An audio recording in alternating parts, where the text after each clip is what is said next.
And our next song going to be Father Abraham. Father Abraham.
Amen.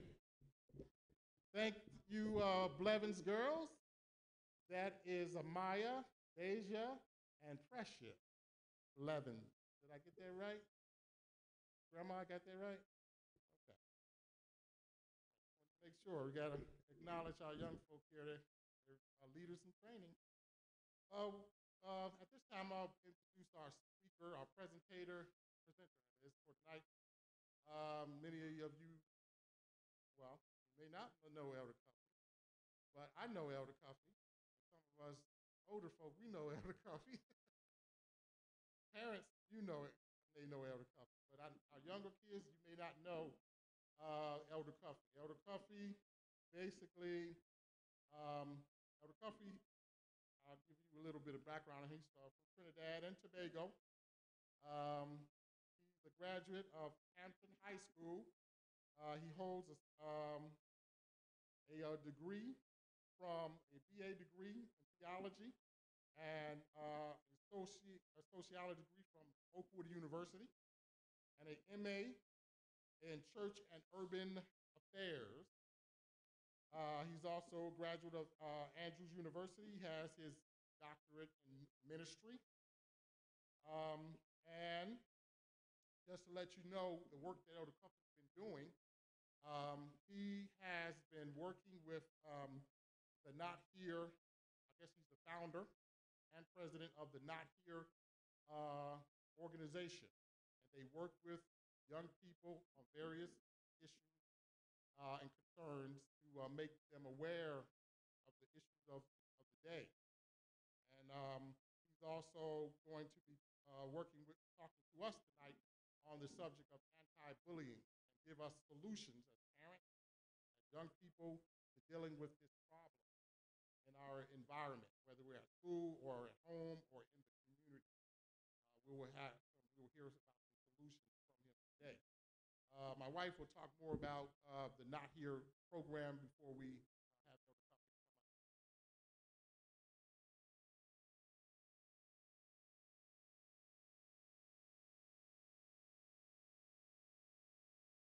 Not Here Foundation is a subsidiary of the New Life Ministry, a private, not-for-profit social service agency started by the state of Mississippi in 1981. The New Life Ministry is a community-based, nonprofit corporation that provides food and community-based prevention, intervention, and outreach services to the citizens of the state of Mississippi and other states. Since 1988, the Not Here Drug Prevention Program has been presented to more than 1.5 million people. The Not Here Foundation has received many awards from national, state, and local leaders. Among these citations and honors are commendation from the National Commission on Drug Schools and Community, Bright Shining Example from the City of Jackson, the Governor's Citizenship Award, and many other awards from churches, civic organizations, and institutions. I present to you.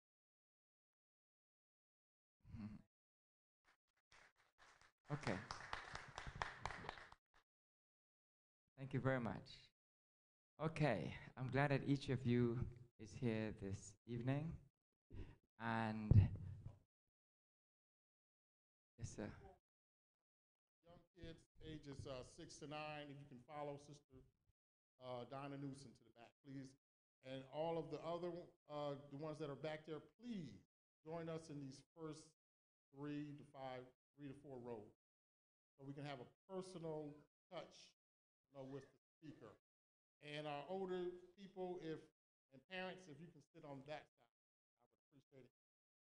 All of our young people on this side, you don't have to sit with your parents tonight. Okay, you can sit by yourselves, young folks. You're welcome.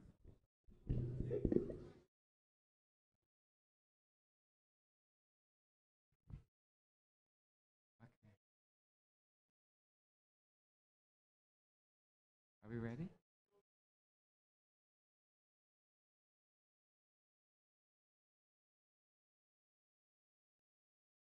Okay. Are we ready?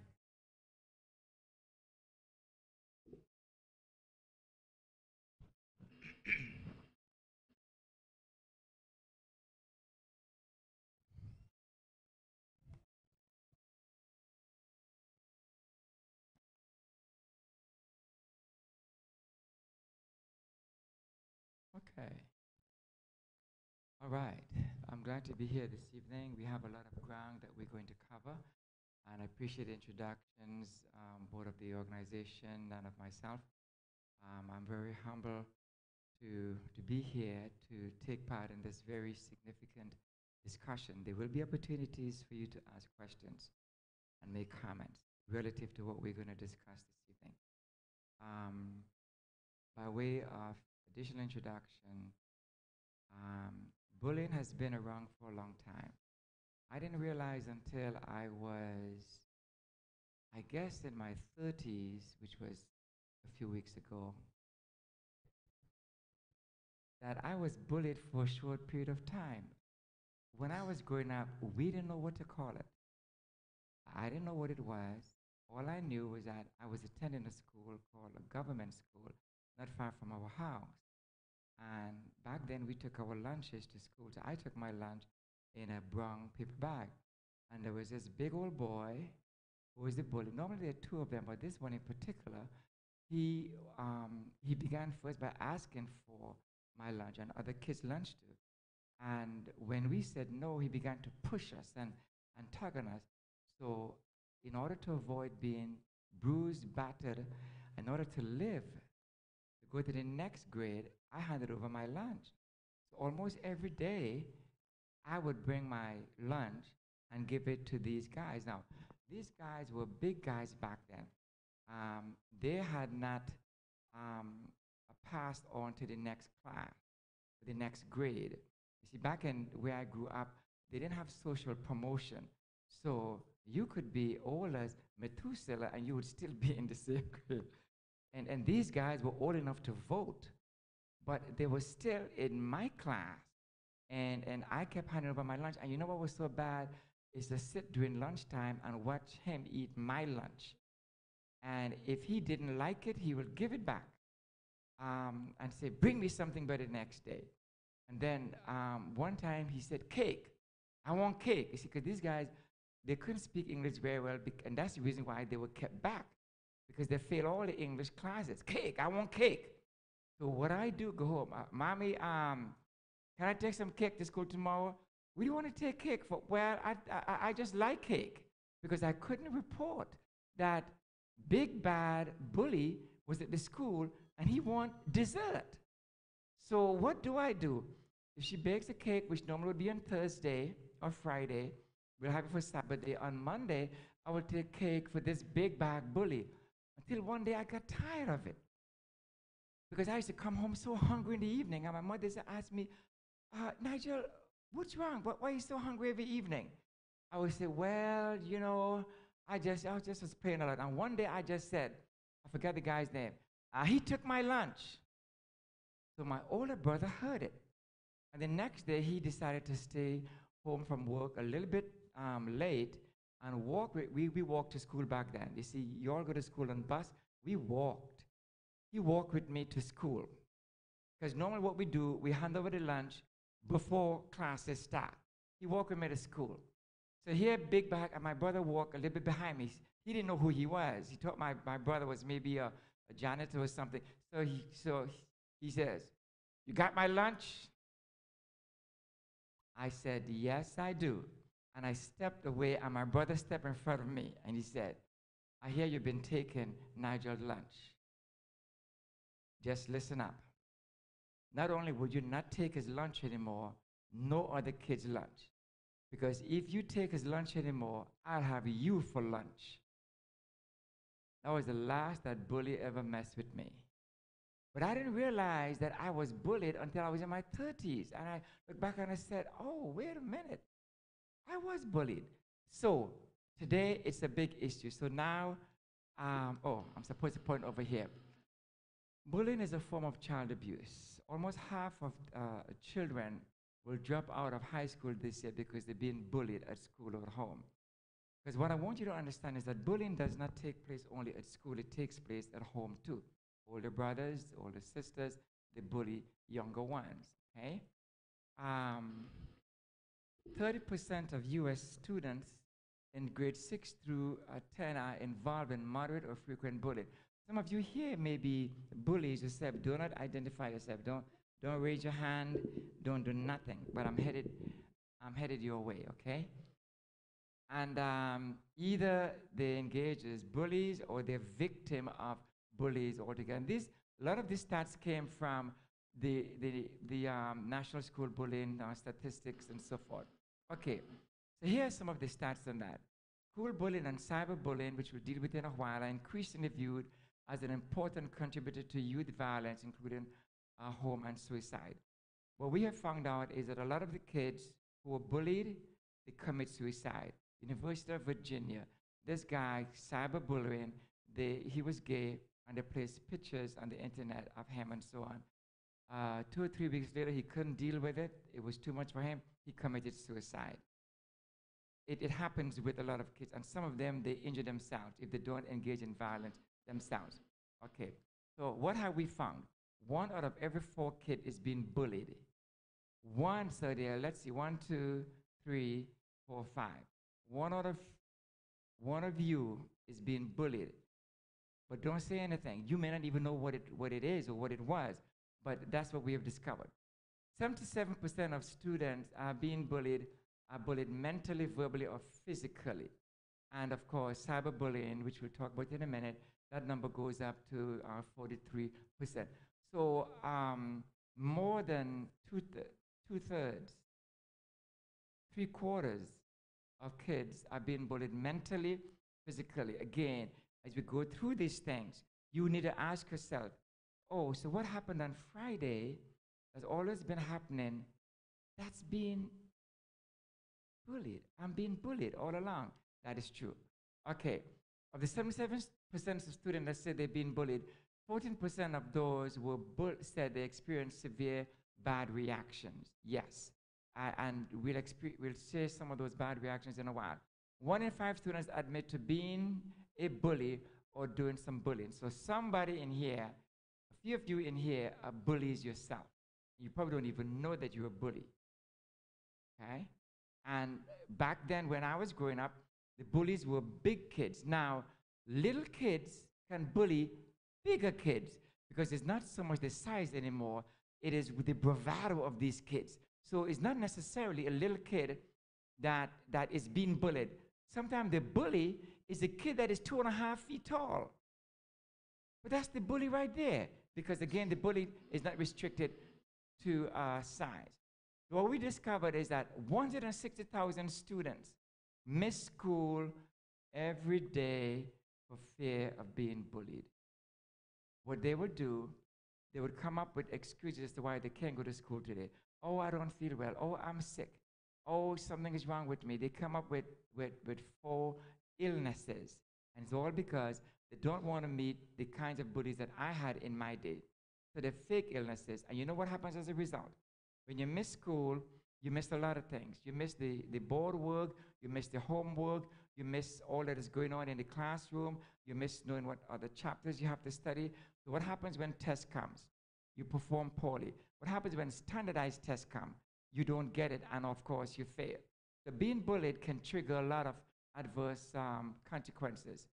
43% of kids fear harassment at school in the bathroom. That's where a lot of it takes place. Bathroom. So I recommend to teachers, you need to have some kind of monitoring at the bathroom door. You don't have to go into the bathroom, girls' bathroom, boys' bathroom. It will cut down on bullying because almost half of bullying occurs in the bathroom because there are no cameras, no one is looking, and that's when a lot of crazy stuff go on there. This number has been reduced. It used to be 130,000, but now it's 100,000 kids, students carry guns to school.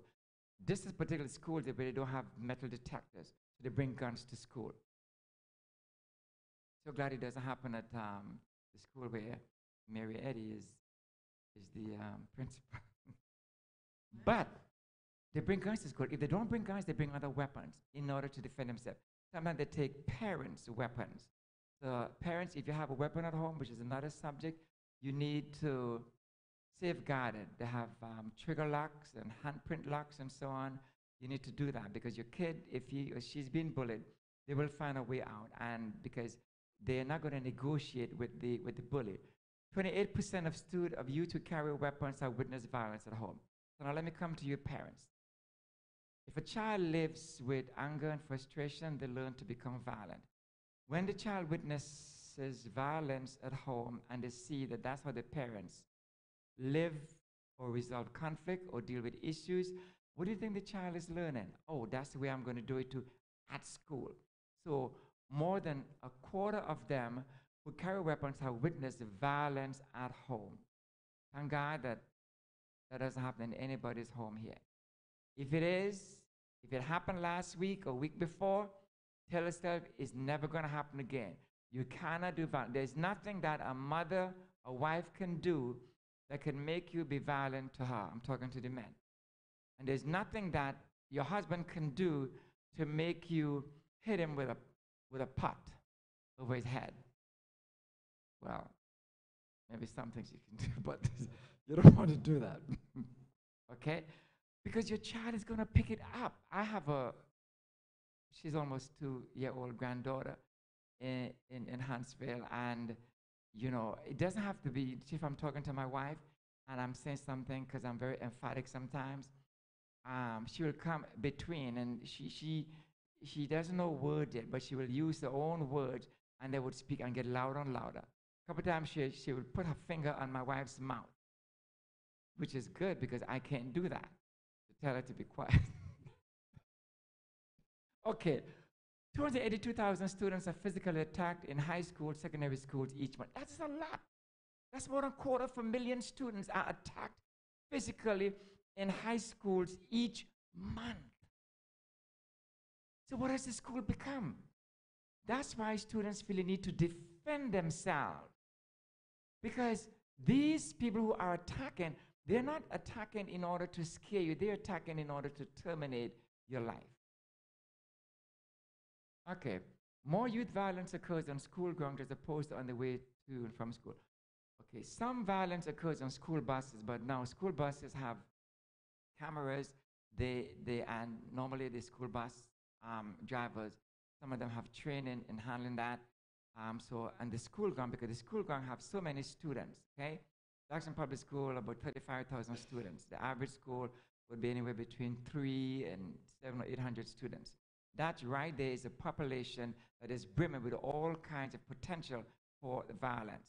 I remember many, many years ago when my son, it was February 14th, Valentine's Day, some girl who was his girlfriend, I put that in quotes, gave him a box of candy, and on the bus coming home, some boys took the candy from him, and they passed it from guy to guy. When they threw back the box at him, the box was empty. Now, what did he do? He told them, just wait until I get to the neighborhood. Now, at that time, he was taking martial art. Now, if it were me, I'll get off the bus, I'll go home and lock the door. Not my son. He went in, yes. He came back out. There was 5 guys in the neighborhood, in Brook Hollow. He got into a fight with all 5 guys.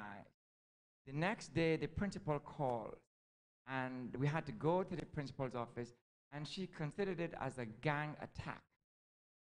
And so I sat at the table with all these guys, and I said, fellas, we're going to kill each other. We shouldn't be doing this. So we talked for a while, and then we decided to all go out and have pizza because we had to resolve the conflict right there. And in a little while, you'll see how parents can get involved in reducing violence. But here's a very startling picture here. On the playground, school bullying occurs. Every 7 minutes, a child is bullied.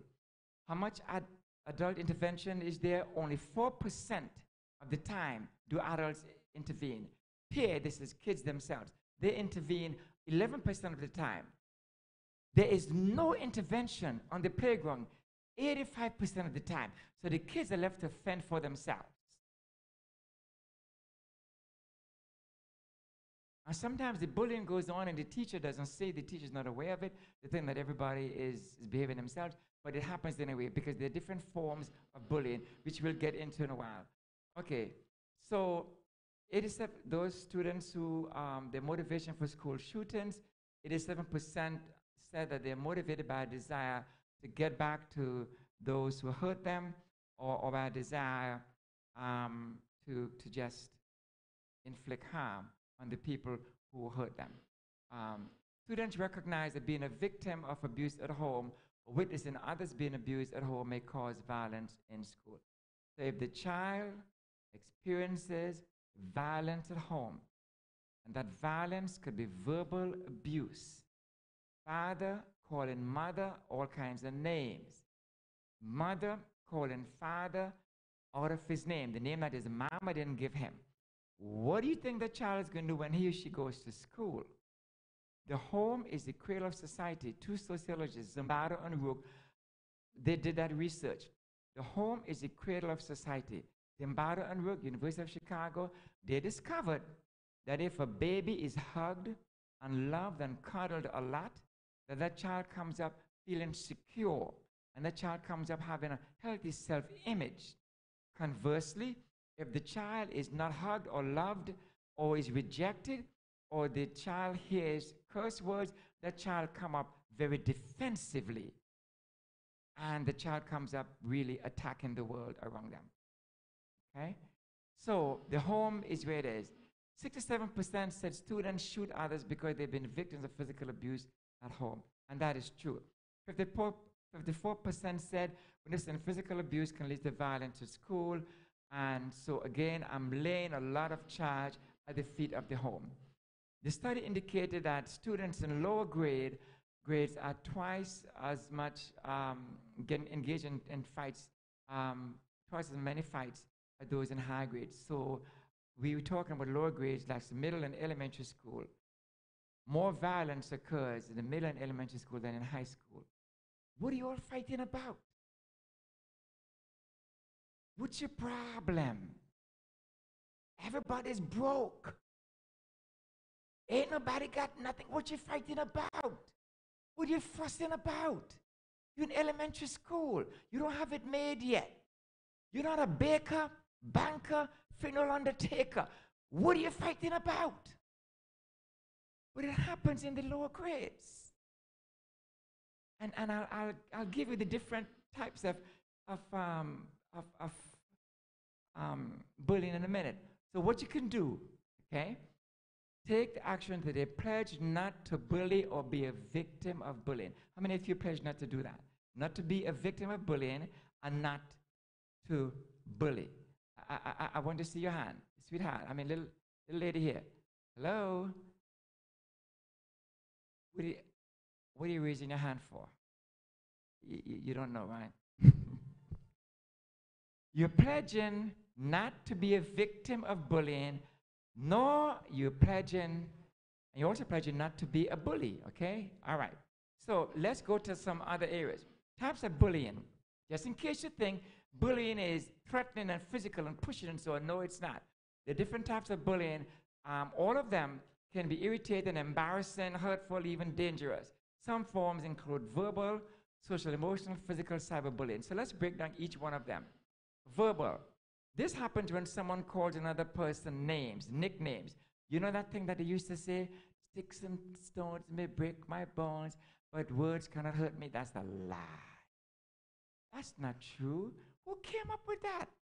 Probably a bully himself came up with that. That's not true.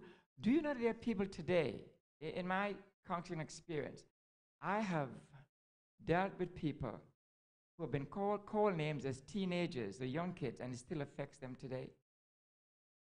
Still affects them. Yes, as adults. Names. They have a lot of power in them, okay? And people call people names if your hair is kinky, natural color, you know, and they find a way, you know. But when I was growing up, it didn't matter what your situation was. They will find a nickname for you. If you had one finger shorter than another that's not supposed to be short, they will call it short finger. If you were taller than the rest of the people that call you tall boy, they'll say, oh, how's the air up there? If you were shorter, they will say, oh, I could drink soup off your head. They'll always will find a name for somebody. And these things affect kids, okay? So when you're being verbally abused, or somebody calls your name, smile, walk away, nod, and if they talk about your hair, that your hair looks whatever it is, say, okay, I like it that way. My mama likes it that way. My daddy likes it that way, and walk off. I don't care what your hair looks like. Kinky, nappy, look like it may look like you're from Wakanda. It don't matter. It's your hair. Embrace it. Okay. All right. Social emotional. This is another serious one. Social exclusion happens when a group leaves another person out on purpose, when someone spreads rumors or gossips. Girls especially do that. Girls can be mean. They can be, actually, wasn't there a movie called Mean Girls? And sometimes girls can, I'm about to use a big word, they can ostracize each other or push each other out of the circle to make each other feel bad. So that if some girls don't like you, they will tell the other girl, don't talk to you. Don't sit with you to eat. Don't play with you. They may say that. Sometimes that hurts. Sometimes that may cause you to feel that something is wrong with you, but nothing is wrong. Sometimes they may want to break up a friendship.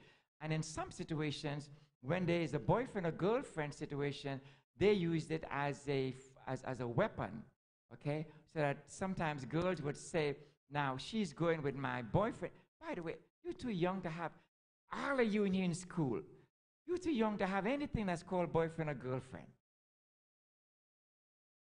I mean, what you got? You finished school? Huh? Are you in the top of your class? What you doing? Oh, that's my man. I love him. Is you crazy? I'm sorry, I gotta use. Okay. Let me settle down now. But sometimes they use it to cut off each other. If somebody has a friend that the other person wants, they may say, well, don't talk to her because she has this person that should be in my life, and just ostracize the person or leave the person out of everything. Or they have things going on, but they don't call you. They don't tell you what is going on. They don't involve you in certain things, okay? All right, physical. This is what you're more accustomed to. This is hitting, punching, shoving, kicking, tripping, spitting. If you've been physically abused, we strongly recommend that you immediately report the incident to a trusted adult warranted to local for law enforcement. Don't let anyone punch you, push you. And I particularly say this to young women who are the age where they're qualified to have a male friend. If he starts to tug, to pull, to push, then that's the time that you walk away. I have said it before. I've even said it to wives. If you are being physically abused, you pack a suitcase, a briefcase, a pillowcase, and run. Or he's going to kill you. Here you are, okay? Your husband, your boyfriend, brings home a new length of rope, and he doesn't have any cattle. He ain't got no sheep. He ain't got no goat. But some new rope. And you say, oh, he's going to get himself a little lamb. A couple days later, he brings home a shovel. And you say, oh, he's going to make a garden. He doesn't have a garden. He can make a garden in the backyard. A few days later, he brings home some plastic. Big sheet of plastic. Oh, yeah. He can do something in the backyard. And then he brings home a long, sharp knife. Oh, yeah, he's going to peel some potatoes.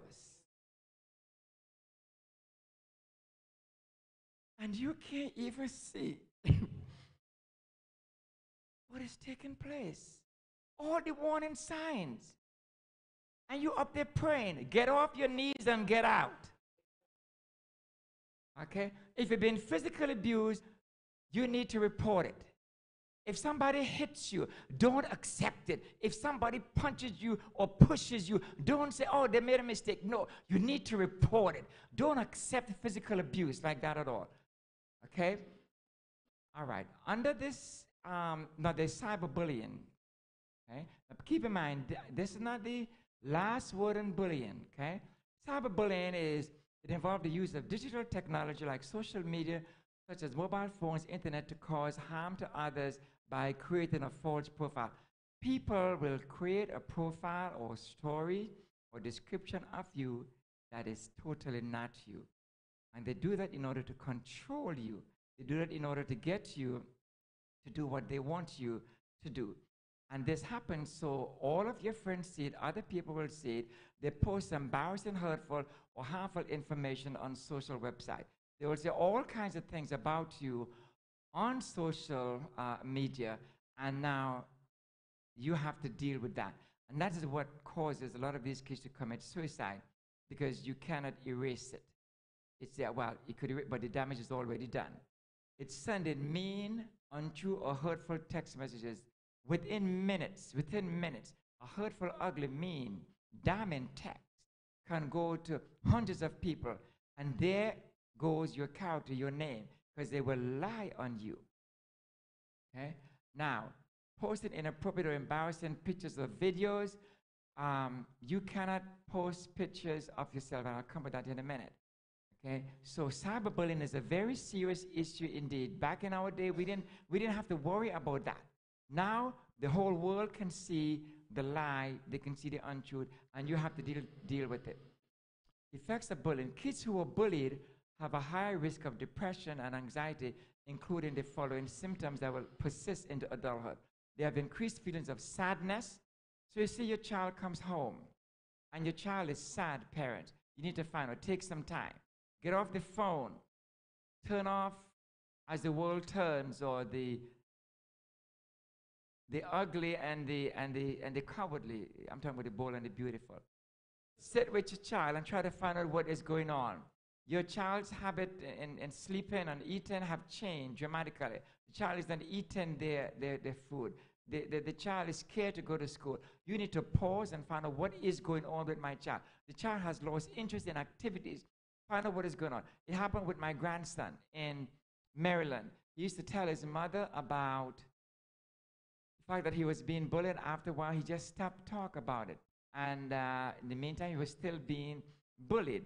So I talked with him, which was many, many weeks ago, and come to find out that what he had done, he began to stand up to these bullies. And I asked him if it's bothering him. He said no. He said it doesn't affect him at all anymore. Regardless of what they say, it doesn't affect him. And the proof that it doesn't affect him is that he goes to a school that used to be a prison. But they have, it was a prison. It looks like a prison, I heard. I have not seen it. But he's doing well there. He's in the 5th grade, and they do GPAs. There's a 4.0 GPA in the school. He just bought his report card at Easter time in order to get paid for his all A's. He sure did. As soon as he met me, within 2 minutes, Granddaddy, here's my report card. Now, what you gonna give me? I said, son, come, let me just hug you. So, but pay attention to what is going on with your child. Bruises, check to see if there are bruises. That's right, it's okay. Don't let them say, well, like our wives who abuse, they say, well, I bumped into the door. Well, what kind of door is that? Did the door have 2 hands? Well, I fell down the stairs because it happened to my niece in Canada. It happened to her. I'm giving you real stories. Okay? She just had a baby. And the guy she had the baby for, he is insecure. 3 weeks after having the baby in the cold, Calgary, Alberta, he locks her out of the house. She could not get in to the house at all. He had the baby inside. She's outside in the cold, just in her night clothes. Finally, she begged him to let her come in. She came in. She was wise. She went to the bathroom, took a picture, and she sent it to her mother. But she didn't tell her mother the truth. She told her mother she had fallen down the stairs, when actually he had hit her. Well, to make a long story short, from the time the mother sent it to my brother, within minutes, he booked a flight to Alberta, Calgary. But before he did that, he called the police and told them, go to the house and pick him up. Because if I get to him before you all get to him, it's over for him. And they did. He got there, my brother got there. He's very protective of his 2 daughters, but the guy was not there. He was already at the police station. And through court and that sort of thing, it was settled. But guess what? I saw a thing with her on Facebook recently. She's still with the guy. I'm terribly sorry. And this is a beautiful girl, but it really doesn't matter. The effects of bullying also on people, they have increased thoughts about suicide that may persist into adulthood. In one study, adults who recall being bullied were 3 times more likely to have suicidal thoughts. And the reason for that is that it makes the person have low self-esteem and a low self-image. Because if you're being bullied, what happens is that you blame yourself, thinking, well, I'm nothing. I'm zero, so I might as well end my life.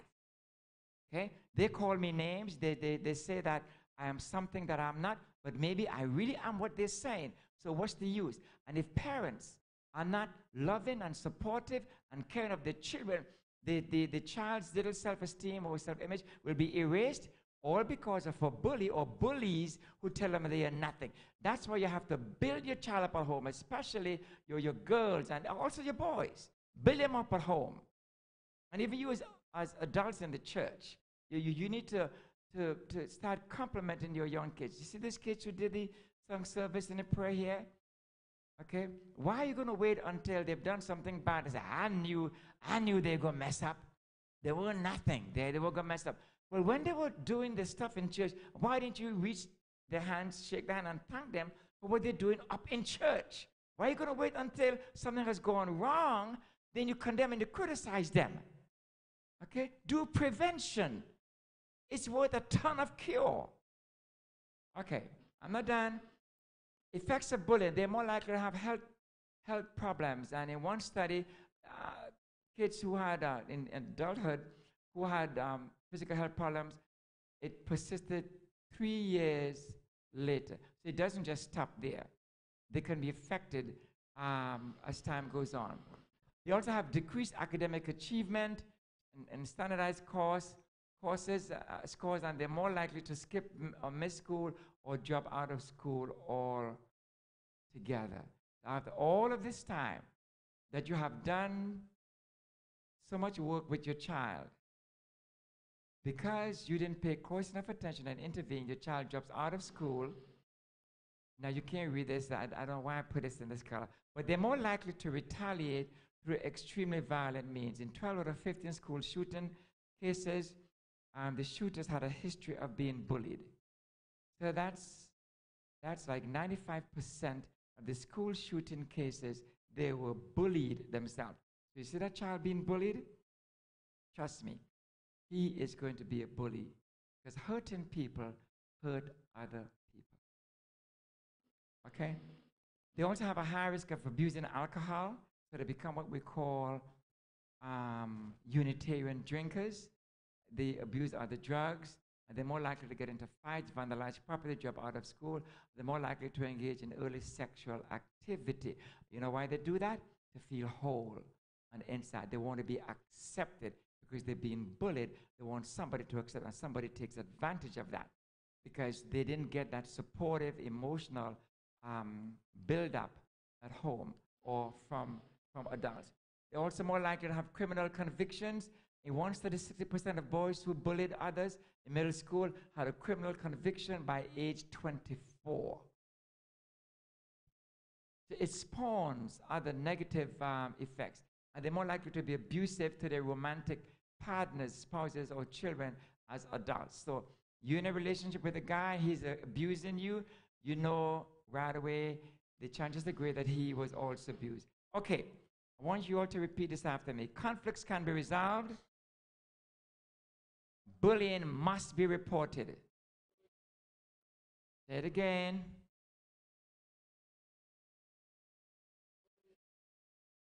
There's a difference between conflict and bullying. Bullying is different than conflict. Not all disagreements and fights are bullying. Conflict is a normal part of human interaction. We may have a disagreement on something.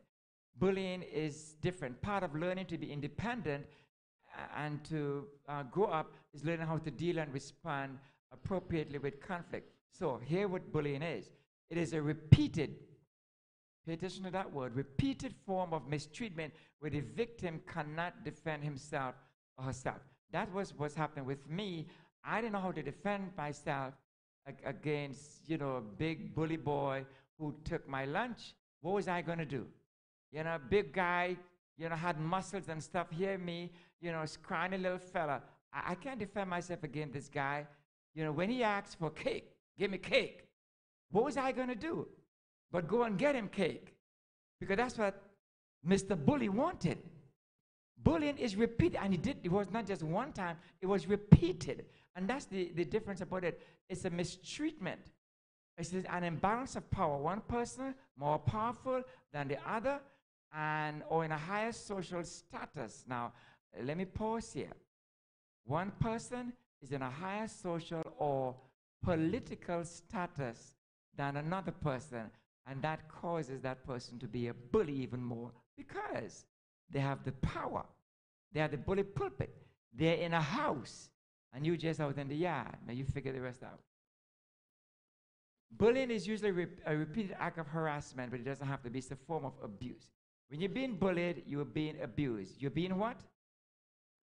So let's repeat this again. Conflicts can be resolved, but what? Bullying must be reported. Once again, one more time. All the boys by themselves. All the girls by themselves. And all together. You got it. All right. A conflict is simply where all parties have equal power to solve a problem. Okay? Children of equal size, age, and status, you have a disagreement, then you can solve that. Okay? It's not repeated encounter. Bullying is. It can be resolved by talking it out. I remember we established a conflict resolution program at Natchez High School some years ago. We took a group of kids and we trained them for an entire day to resolve conflict. Well, a few months later, the assistant principal called us and told us this story. He was sitting at his desk in his office. He was called to go out into the schoolyard because there was something about to break out. He said before he could leave his office, one of our peer mediators came to him and said, "Mr. Brown, your services are not needed. We resolved it." He said that was the best day of his life. Our trained peer mediators were able to resolve the conflict while out in the grounds there, so the principal didn't even have to intervene. That's one of the programs that we do here, and that's really what you would need to do, resolve the conflicts so it doesn't escalate into violence. Okay, online predators. Online predators, this is an interesting part. There are people out there whose intent is to cause you harm and sexually exploit you. It happens every day. And you know what is so crazy? Let me read this part first. People may befriend you and seem kind, affectionate, and caring. However, their goal is to trick you into trusting them. So many girls meet men online and go to meet them. To protect yourself against online predators, never arrange a face-to-face meeting with somebody you meet online. I don't care how lonely you are. And you know, they post some fake pictures. You know, the guy posts up that he has a six-pack, all buffed and stuff. Come to find out he ain't that. Okay? Girl posts up that she is a model and that sort of thing. Come to find out she's a friend of Mom's Mabley. You're too young. They don't know what Mom's Mabley is. Good. You don't know who Mom's Mabley is, okay? Okay? And they arranged to meet this person. This thing that they saw that looked good, okay? Never arrange to meet a person face-to-face that you met online. Never upload or post pictures of yourself on the internet or do an online service where people you don't know personally will have access to them. Don't post pictures of yourself to people whom you don't know. You're posting up stuff that can be used against you. Besides which, what are you trying to do? Did you finish school? You have a job? What's your bank account like? So why are you doing all of this junk? And you don't have it made. You notice I lay a lot of stress on you're still in the process of getting there. Just get there. Don't let anything interrupt your process now. You have a long way to go, okay? Never, never, never, never, I had to underline this, give out identifying information. Why are you giving your name, your home address, your school name, and your telephone number to something that shows up online that says, "Oh, I care about you, I like to meet you"? and you give it. Do you know how many girls have left school or left home rather, didn't get to school because they met someone online and they ran off with that person? And sometimes they never find them anymore because the way it works is that it's secrecy. So if homeboy knows that you ain't telling nobody about him and about you and about what you all are doing, homeboy knows that he could take you anywhere and stash you anywhere and nobody will know where to find you. But you don't give homeboy your home address and your phone number and everything else. What you doing that for? What do you hope to gain? What are you trying to do? Are you that desperate?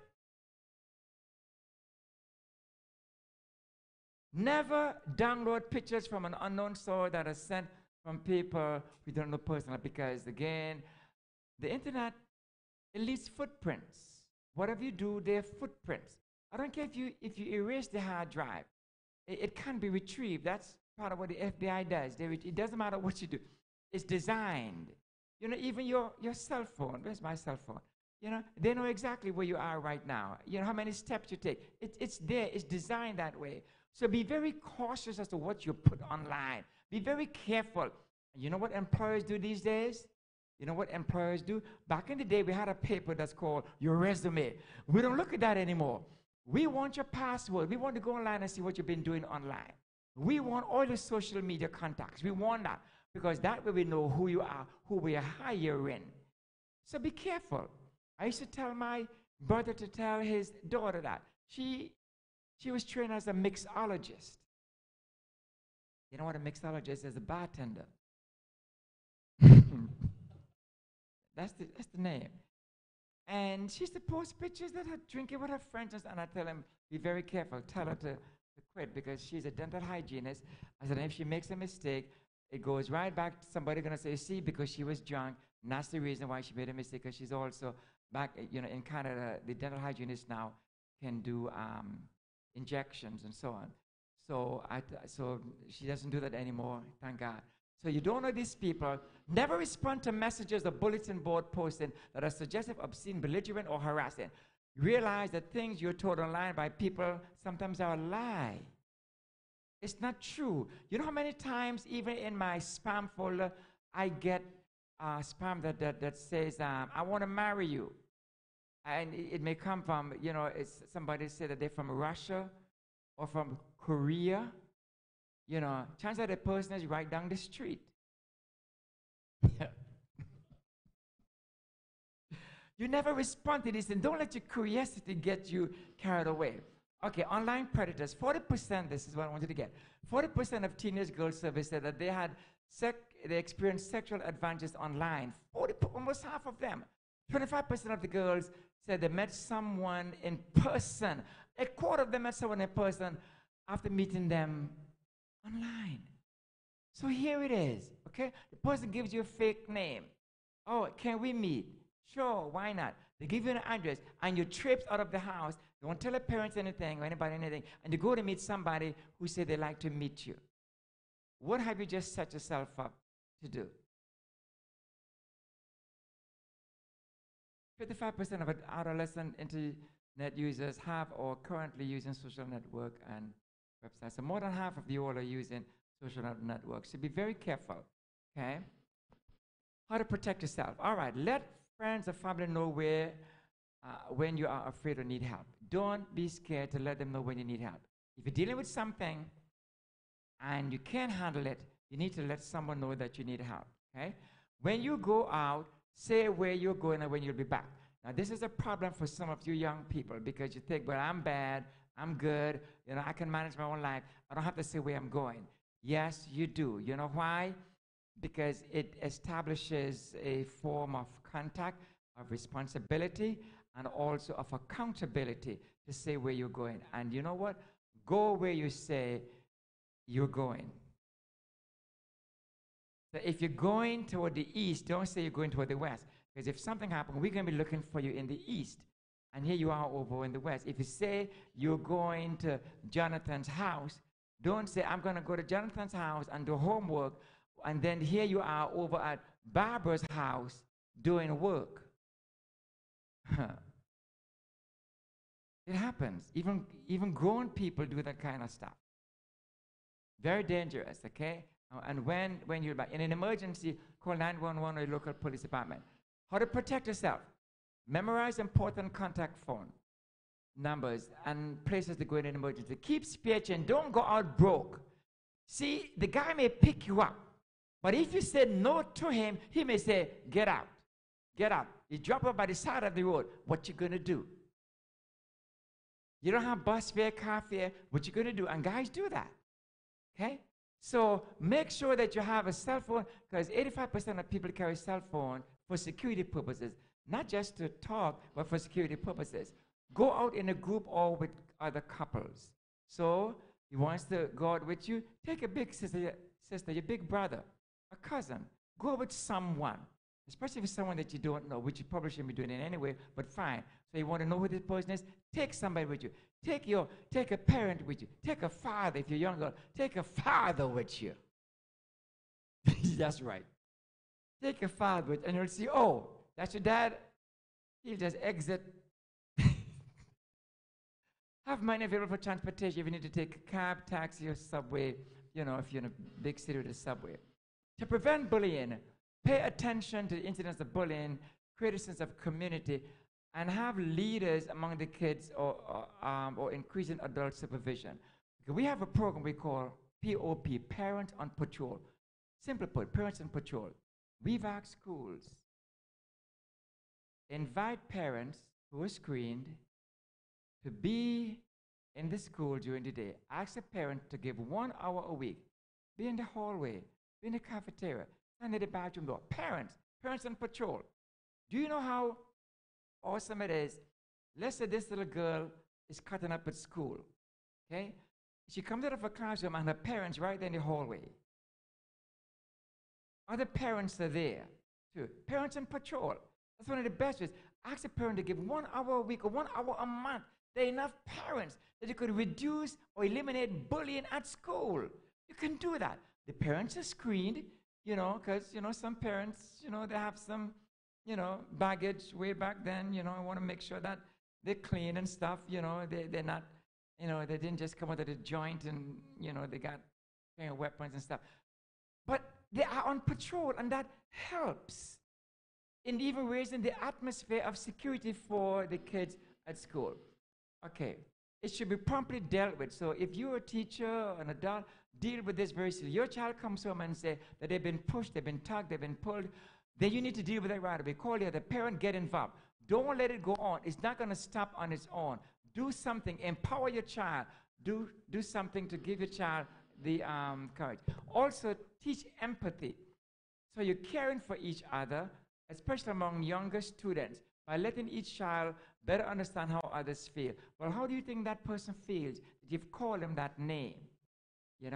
This helps to build a sense of community within the classroom, the organizations, and authority figures should be sure to listen to all sides in bullying instances.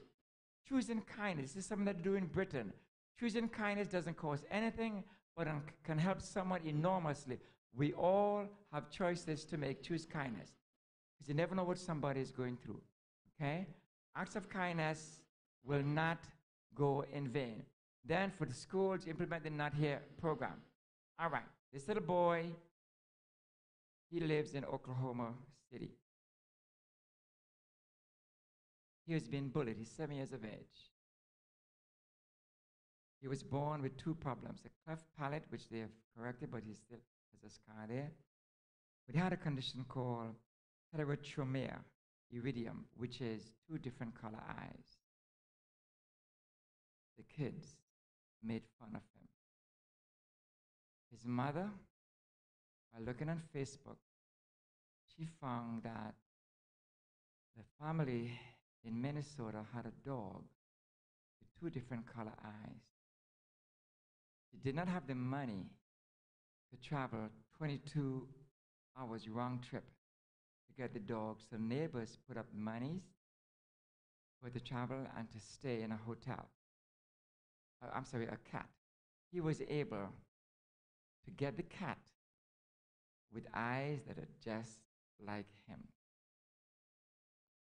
So when at school, They call him names. You know why it doesn't bother him? He's got a friend at home. He called the cat Moon, Moon. I've never seen this situation before. That a cat and a child have the same issues, same color eye. Okay? Bob Marley. How many of you here know who Bob Marley was? Nobody know who Bob Marley was? That's right. Dreadlock, Bob Marley. Jamaican. No woman, no cry. Bob Marley was bullied because he was biracial. His father was white, mother was black. He was bullied. He had a lot of issues there, but then he moved into the city. And you know how he was able to overcome that? By music, his guitar. That's how he overcame it. Okay? Now, the best way to prevent it is to think about this. Being mean or hurting others can hurt someone very deeply. Think twice about what you say or do. Acts of kindness, it releases what we call oxytocin in the brain, which lowers your blood pressure. In other words, when you're kind to somebody, you feel better. Your whole being, your whole image feel a whole lot better. Repeat after me. No bullying. Okay, not here, not now, not ever. Okay, and to wrap up, I found this in my devotion. I read one little part of this text, and I decided to go to the contemporary English version to read this. I'm not even going to explain it. I hope I don't have to explain it. This is what James said. My friends, if you have faith in our glorious Lord Jesus Christ, you won't treat some people better than others. Suppose a rich person wearing fancy clothes and a gold ring comes to one of your meetings. And suppose a poor person dressed in worn-out clothes also comes. You must not give the best seat to the one in fancy clothes and tell the one who is poor to stand at the side or sit on the floor.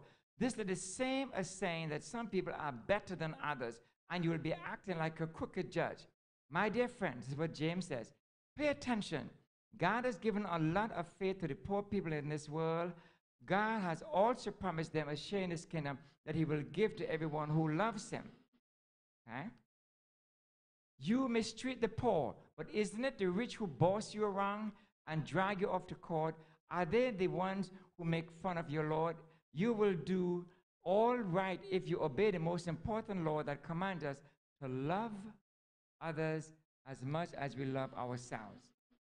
And then he concludes by saying, but if you treat some people better than others, you have done wrong.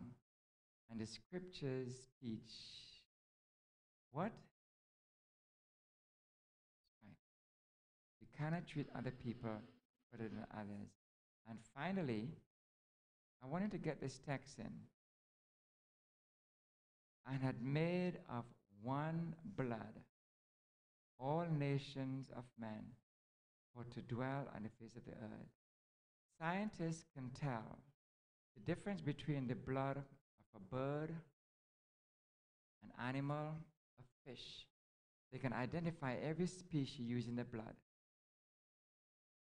But when it comes to the 5 races of humanity, they cannot tell the difference between or among any of these races.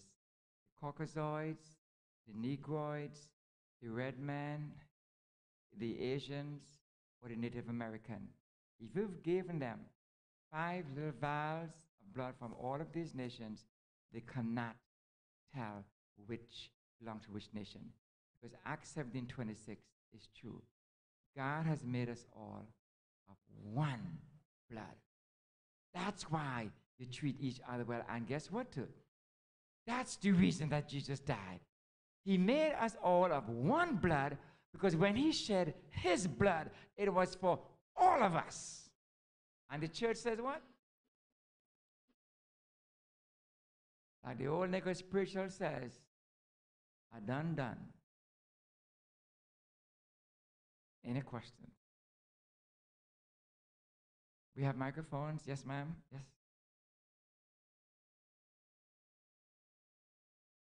Any microphone here in the house? Okay. Here you are. Predators and let's talk about what about dating? Is the same thing or get of that when you go we're talking about people going dating. Is it the same thing? Can you have to be careful of that? Are people doing it on Okay. those sites? Well, I'm so glad you're not asking for yourself. Because the only thing you need to know is today's date. You don't need to know anything else. Yes, even with dating sites, be very careful. Now, most of these dating sites have a security feature where that information stays within the dated site. But as you know, as it happens with Experian, millions of people's data and information were stolen, illegally downloaded, and so on. So you need to be very, very cautious. I know that there are christianmingle.com, and there are other dating sites that you can go on and sort through to find out if there is a match, match.com, and so on. But even with that, you need to be very, very wise, because what if the person is not telling the truth? So exercise common sense and due caution in finding somebody. I prefer face to face. You know, I prefer, hey, I see you, you see me, and we check it out that way. But we're living in a society today where people from distant lands can connect with each other, but you still have to exercise diligence in determining what's your safety level and how much of yourself you're going to reveal. Keeping in mind too that the other person may or may not be kosher at all, because so many of these people pose just like Craigslist. They post that they want this product, that product, and so many people have been murdered by going to that site and either showing up at a home and so on. Even pizza delivery people have to be careful these days. People order pizzas and that's not what they want. They treat the person like Herod treated John the Baptist. This is the world we live in now. You just have to be cautious. Another question?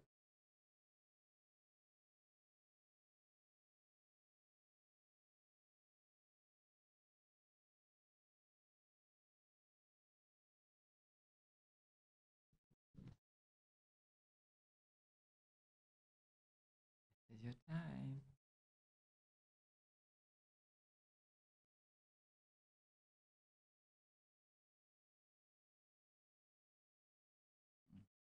You're thinking about your question, okay.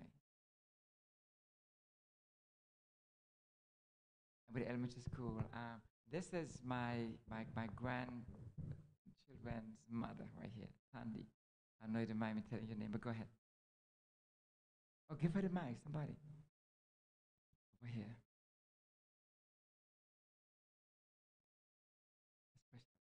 So I have elementary school kids, and my son sometimes he comes home, he's really aggressive, and he'll be really mean. He'll be really short, and he's the sweetest little boy. So I know he's out of character. So I'm like, Dayton, what happened with you at school? He doesn't want to tell me, and I have to keep pushing. I know something's happened with you at school, so spill it. And so he'll tell me, I just don't like all the fussing. I'm like, well, who's fussing? And so it's the situation in the classroom where the kids will do something over here, and the teacher won't see who does it, Mhm. and then he'll get in trouble for it because when the teacher says who did it, they'll say Dayton did it. And so he gets so angry with that because first they're lying on him, and he's such an honest kid. It makes him mad, but because I've taught him to be respectful, to be kind, and all these things, he doesn't want to react to them the way that he's feeling. And so when the teacher gets on to him about it, he just holds it all in. And then he'll come home and he'll be mean to his cousin or he'll be mean to his sister and that type of thing. So, that's just a type of bullying that I've noticed. Okay. Then this requires parental intervention. Remember now she's talking about my grandson. Okay. This requires parental intervention. You have to meet with the teacher in order to apprise her of these kind of things. It used to happen to my other grandson also. He used to be so bored in school, he would fall off his chair. And there were other times when other kids will do things and they will point at him because he didn't, speak up for himself, and he will take it all in. And that can be problematic. Your role as a parent is to meet with the teacher and tell the teacher what is going on. The teacher can intervene. It is really, really important to do that because he's carrying a lot of burdens on himself that he doesn't need to carry. And he's not going to address the teacher, nor is he going to push back, because chances are there's 2, 4, 5, or 6 other kids he's dealing with. So that is a lot of negative peer pressure for one little kid to come up against. So your role as parent is to present this issue to the teacher and let the teacher know what is going on, and for the teacher to intervene. So that even when the kids point at him and say, well, Dayton did it, the teacher need to go further and say, okay, who really, really did it? Or who else is involved here? The teacher need to go even further than accepting their word, because what used to happen to my other grandson, he used to get punished for things that other kids did, which is really, really bad. And he used to come home and tell his mother, I'm always getting blamed. They're always blaming me for stuff that I didn't do. That is not good. Parental involvement. My son-in-law works for the Prince George's Public School District, and he had to write a letter. There was an incident a few weeks ago. He had to write a letter to the principal, the assistant principal, and the superintendent over that area regarding his son. And that's the next step. If there are no results, then you put it in writing to the teacher again. But make sure that you document what you are doing and what has happened. The ways you do that, because stuff can escalate to another level. Next question. The POP, Parents on Patrol, seems like a practical option, but is it a realistic option in our public schools and even our private schools? And I'd be interested to hear your thought, as well as maybe their educators or school officials. Is that something that's realistic in our schools today? Okay. It is absolutely realistic. Again, you will go through a process of screening of parents who want to be involved in this. You're asking them to commit 1 hour a week or 1 hour a month, depending upon the size of the school. They'll be given very specific responsibilities. They never touch a child. They don't intervene. They don't get involved in any physical altercation whatsoever. They're just observers. And by the force of their presence as observers, they're able to reduce a lot of contention at the school. So you have your PTA meetings, and the PTA or PTO in some places it's called, they discuss a lot of issues. Sometimes they talk about what the teacher is not doing, the principal is not doing. Why can't the parents be involved? Many of them do not even come to parent-teacher meetings. Many of them don't even know that what the kids' grades are. What you try to do is to get the parents to have a buy-in in the school itself, because the school impacts the community and vice versa. So yes, it requires a very careful approach, but it can be done. These parents are selected based upon a number of criteria, and they are placed in school. It's an organized schedule that they follow. Some parents can come from 7 to 8, others 8 to 9, others during the lunchtime, wherever is the most dynamic hour where the students are really, really boisterous. Some, it could be, when school is dismissed or whatever it is. Some could just stand as the kids are coming into school. If that were happening at Parkland School in Florida, where the parents were outside of the gate of the school, they may have been able to observe that this guy, is threatening violence against the school. So different strategic areas the parents can be placed. But again, it is highly organized. There are team leaders for all of these parents who are on shifts, as it were. You want to ask them to make an investment in the school. Remember now, teaching is tough work. I used to see, one teacher pull out her drawer and her desk, and you should see the amount of pills from BC powder, Tylenol 3, regular, all kinds of, just to deal with the issues in the schools. And no, having guns in the school by teachers doesn't work. Teachers, pistol-carrying teachers, that's not an answer, because who protects the student from the teacher? You see, I could see a situation where the teacher gets so mad at the student that they whip out the gun on the student or on the principal or against each other.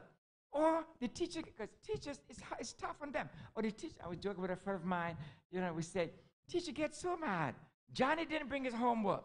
Johnny, where's your homework? Bam! Why you talk? I told her, how many times have I told her not to talk? Bam! I was just joking. I know I shouldn't do that, but that's not an answer. That's not an answer. You need parents on patrol. Parents, the kids, you all go to school free of charge. You don't pay for nothing. You don't pay to ride on the bus. You don't even pay the teachers. Why can't you give 1 hour a month to just be at your school, just observe? You're just observing. That's all. And you're reporting. Yes, and then Mary Ellie. Well, we have to know, our organization is the one that will do it. Ooh, so I just gave a promo for organization. Yes, we will have to do it, but the schools, because it's almost as though they don't realize how dynamic this program and how beneficial this program can be. And all we need is one school to do a pilot. One school. Do a pilot for just 1 month. Just 1 month. Even if you have 12 parents or 20 parents, 1 month, and you'll see what happens. In Meridian, we did something like that, except it was in the area of substance abuse. But we trained kids to look for the signs and symptoms of substance abuse among each other and report it. It was amazing what happened. We did it where violence is concerned. We had a box called the RAP box, report all problems. At the front desk, by the principal's office, where the kids will put in, write down the names or a problem that they may see at school, and the teacher intervene later.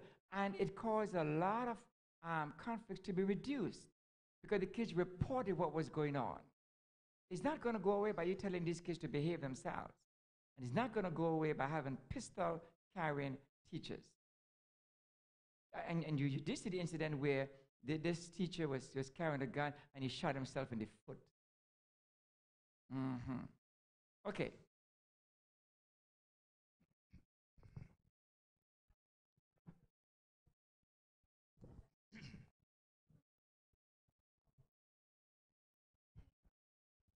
I just want to underscore that it's important for parents to be involved in their child's education. Yeah. And even if there is no organization where they are on a consistent basis visiting the classroom, they still, as a parent, can take it upon themselves to visit a classroom. Yes. Parents do have that right. Yes. Just to say, I'd like to visit my child's or classroom. to sit with the child and during lunch. Absolutely. Or come and eat lunch with the child. Or have, when there are parent-teacher conferences, show up.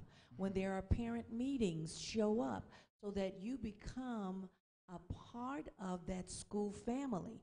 And you're surprised about what a difference can be made for your child when the school teachers and administrators know the child's parent, and the child and the parent is involved in that school culture. It relieves the child of a lot of unnecessary problems just because the parent is a present force in that school. I cannot say it any better. You have a dynamic principal in Mary Eddie here. We have one more question and then we bring it all to close. Another question. Yes, sir.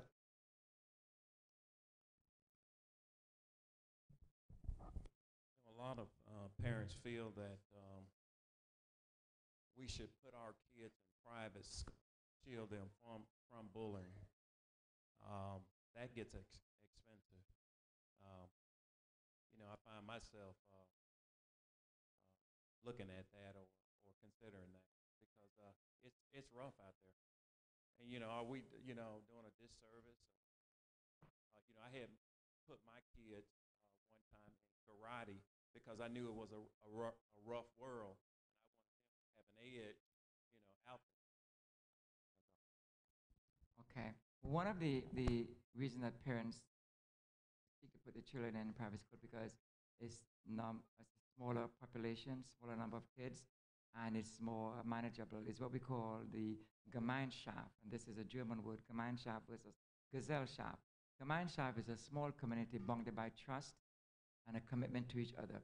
Gesellschaft is a community that is loosely attached to each other and where the norms are not, well, people don't do right in the gazelle shop. So the small school is the Gamine shop where chances are every parent know each other, versus in public school where you may not even know more than 3 or 4 parents in that public school. But again, there are advantages and disadvantages anyway, because as you said, it's costly for private school. But again, remember now what happens. I go back to what Jeremiah said. The heart of man is deceitful and desperately wicked, who could know it? So wherever there are people, because you know there was a time there were only 2 people in this world. And so what happened to one of them? Eve trips over to the tree with just 2 people, okay? And we are all reaping the effects unto it. And you need to also understand, because I shared this with the church this morning, a perfect environment doesn't necessarily mean a perfect child. Adam and Eve, you couldn't get more perfect than that. They came from the hand of God. Nothing was more beautiful than the home, the Garden of Eden. And you saw what happened in the most perfect environment to the 2 most perfect people in this world. And look what happened there. It continued there from heaven down to earth, right there. So the perfect environment, the perfect home, doesn't necessarily mean the perfect child. What it does indicate is that you have to have your mind. Let this mind be in you, which is also in Christ Jesus. If you asked me to come here today, I came. If you asked me to speak, I spoke. But it is necessary that I take my seat. God bless you all.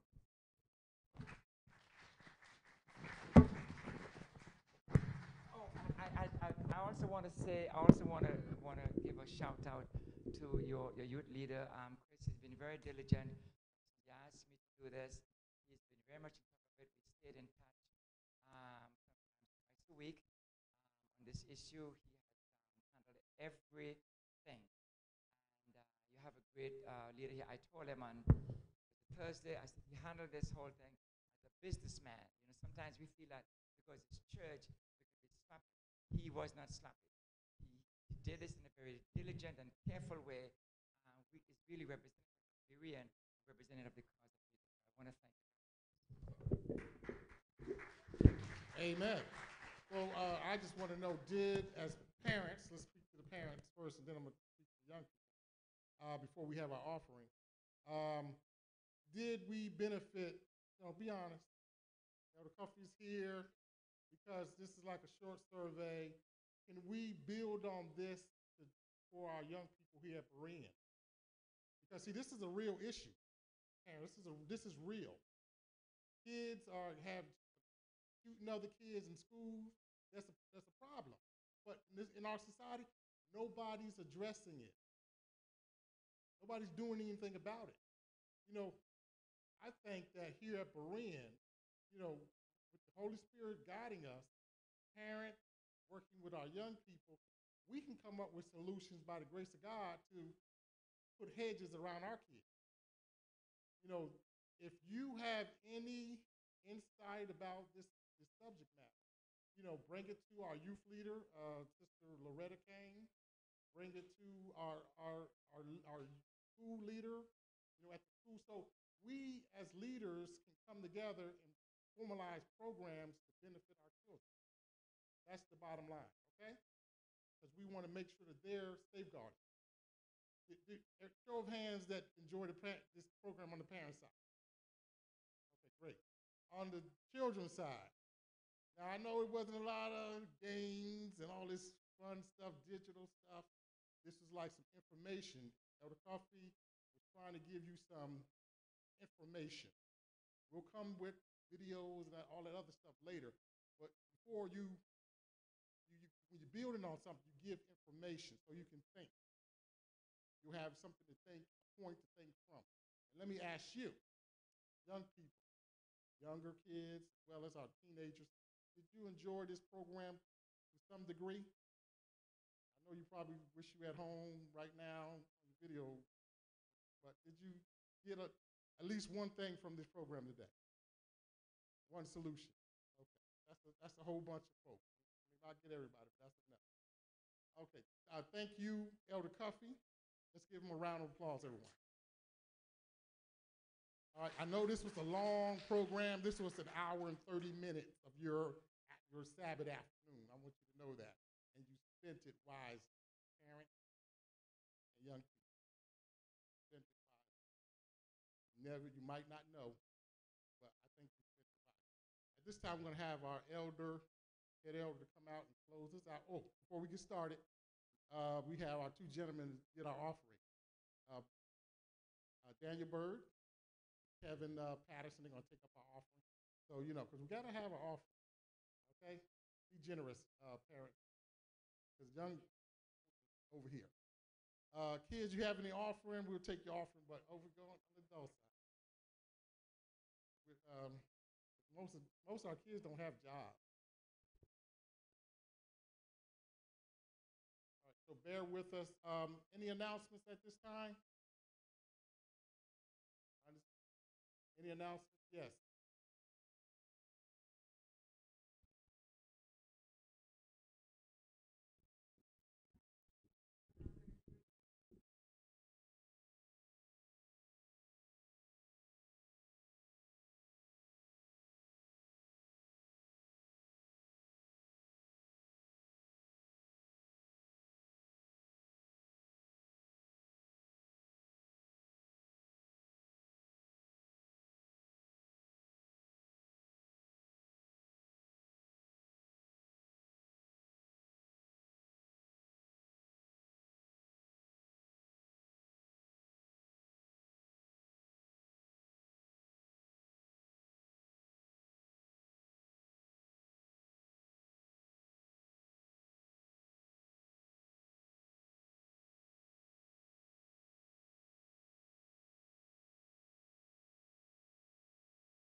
Y'all in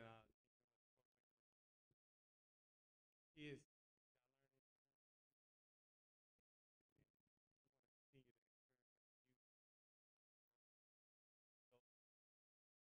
older people as well, because on all levels, bully, workplaces, and bullying, as well as adults. Be able to talk. It just doesn't stop your age. We have to deal with it.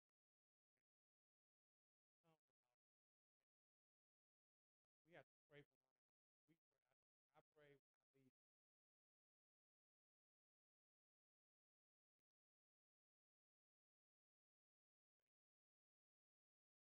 There, that's something we have to pray with.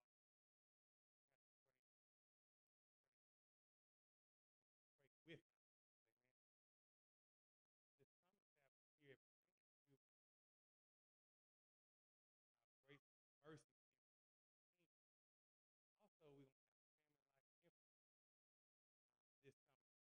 So everybody that participates in our program this Sabbath will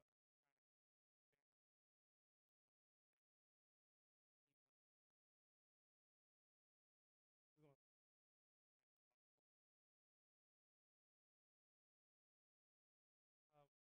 I just had one scripture. Y'all just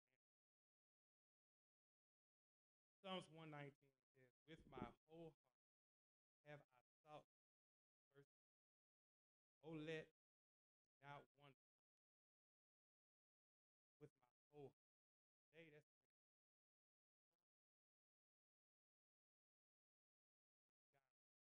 When you're doing that, love.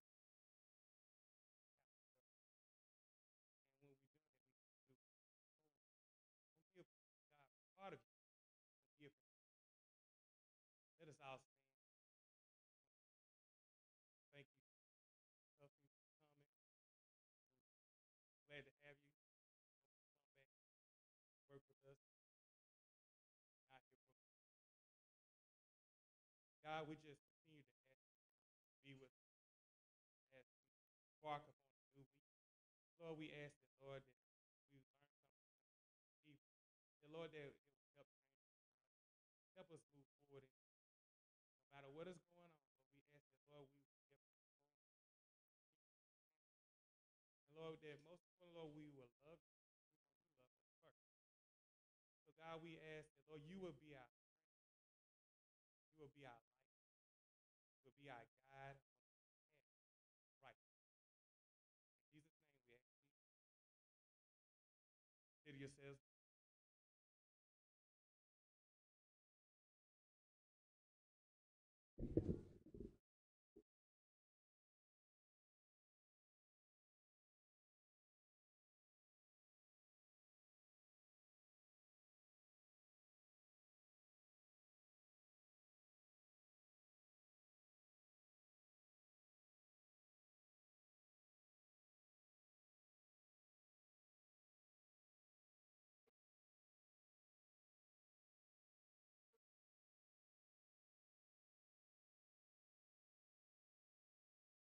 Mr. Daniel, how are you? Stop bullying your brother. You do it all the time.